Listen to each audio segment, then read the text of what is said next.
ಪಂಚಮಿ ಹಬ್ಬಕ್ಕಂತ ಹೇಳಿ ರವೆ ಉಂಡಿ ತೋರಿಸಿದ್ರಿ, ಚುರುಮುರಿ ಉಂಡಿ ತೋರಿಸಿದ್ರಿ, ಶೇಂಗಾ ಉಂಡಿ ಮರ್ದು ಬಿಟ್ರಿ ಅಂತ ಹೇಳಿ ಕೇಳತ್ತಿದ್ರಲ್ಲ. ನೋಡ್ರಿ ಹೆಂಗ್ ಮಾಡುದು ಅಂತಂದ್ರ ದೀಡ್ ಕಪ್ಪಷ್ಟ ಶೇಂಗಾ ಹಣ್ಣ ತಗೋರಿ.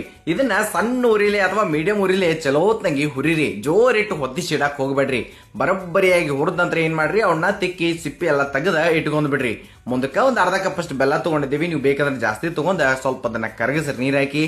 ಆಮೇಲೆ ಅದನ್ನ ಸೋಸ್ ತಗೊಂಡ ಅದಕ್ಕೊಂದ್ ಇಟ್ಟು ತುಪ್ಪ ಹಾಕಿ ಚಲೋತ್ನಂಗಿ ನೀವ ಗರ ಗರ ಗರ ಅಂತ ಹೇಳಿ ಕುದ್ಸಕ ಸ್ಟಾರ್ಟ್ ಮಾಡ್ರಿ. ಮತ್ತೊಂದ್ ಇಟ್ಟು ಆಮೇಲೆ ತುಪ್ಪ ಹಾಕಿ ಇದನ್ನ ನಾವು ಪಾಕ ಬರ್ಸೋರದೇವ್ರಿ. ಪಾಕ ಚೆಕ್ ಮಾಡಕ ಒಂದು ಪ್ಲೇಟ್ ಆಗಿ ನೀರ್ ಹಾಕಿ ಅದ್ರಾಗ ಈ ಬೆಲ್ಲ ಹಾಕಿ ನೋಡ್ರಿ. ಅಲ್ಲೇ ಗಟ್ಟಿ ಹೆಂಗ್ ಕುಯ್ತು ಅಂದ್ರ ಪಾಕ ಬಂದೈತಿ ಅಂತ ಅರ್ಥ.